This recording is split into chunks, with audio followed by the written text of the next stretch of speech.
Yabo, ngizokhuluma la ngento ebalulekile empilweni zabantu abaningi.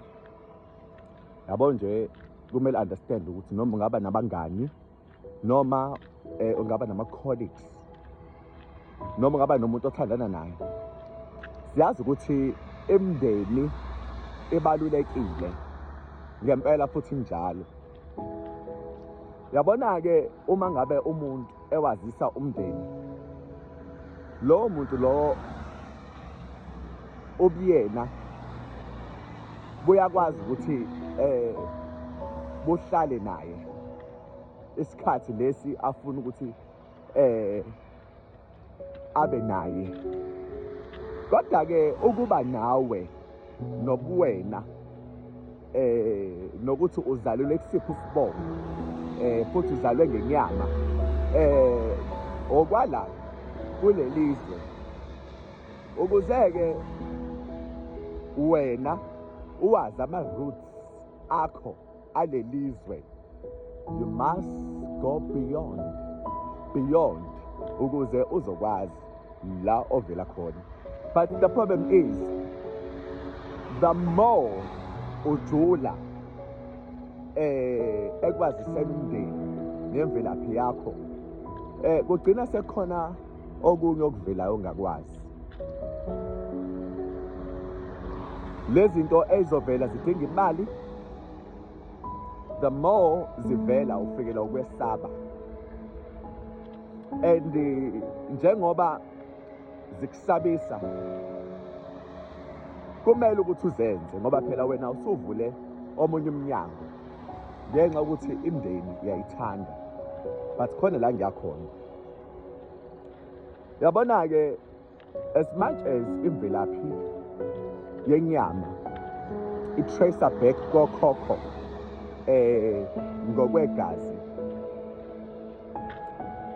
njengoba usula yonke lento ebesiqalekisa kusela kokhokho kuze ube manje uyakwazi ukuyibreaker. And lento bayibreaker kubiza ukuthi betray umndeni. Yes, angididekanga, kubiza ukuthi betray umndeni, ube nomndeni omusha wasezulwini. Because owasemhlabeni uma usulandela uJesu yawushiya umndeni wakho, ngoba kaJesu usuke laphana usubona uNkulunkulu ney'ngilosi ey'ngcwele. Umhlaba lo ohlukile kakhulu ohamba ngeqiniso. Igazi kuNkulunkulu alisho lutho, intando yakhe esho utho. Angididekanga, igazi uNkulunkulu alisho lutho. Yes, abantu bakhona, but abantu bonke uNkulunkulu bengayazi intando yakhe, bengenandaba naye. uNkulunkulu nakanendaba nabo bonke nalabo bantu. Angididekanga, yonke into engisho ngiyayazi. Ngiyazi ngoba ngale nkathi umuntu ehlukanisa nentando kaNkulunkulu, uNkulunkulu yamlahla. Hosea 4:6 izwi lisho njalo, abantu bavume nxa kuswela ulwazi. That means ngale nkathi-ke umuntu ekhetha uJesu, senomndeni omusha wakamoya, bakwafika la uma kaJesu nobhuti baJesu bathi abafundi bakhe, Nkosi, uma wakho nobhuti bakho bakubiza. uJesu-ke useyabuza na uthi, awumeke ubani uma wami nobhuti bami nosisi bami? Ngiqinisile ngithi labo abenza intando kababa osezulwini. Yabona-ke, uthola ukuthi la umuntu uney'ngane, noma hlasimpe uyingane, uney'hlobo, unokhazini, kodwa manje usazisa abantu abakholwayo, usazisa abantu abazalwane. Lo muntu lo, the reason why ekutha kanje, yilo moya ophakathi kuyena. It is like that everywhere. Yabona, uma ngabe ngempela umuntu ekhetha impilo yobunyama, umndeni wakhe awushiya athi ngeke ngibolalisa abantu basekhaya bayigazi ngoba sengingenile ebumnyameni, angiwushiyi. Kanjalo-ke nakuJesu, umuntu othi ngikele ohambeni lami ukuze ngizokwazi ukuya phambili. For example, Abrahama ukhula phakathi kwekhaya elihle elimnandi phakathi kwabantu abamthandayo. Kodwa-ke sithola ukuthi uNkulunkulu uthi phuma ezihlotsheni zakho nasezweni lakini uye ezweni engiyakukhombisa lona.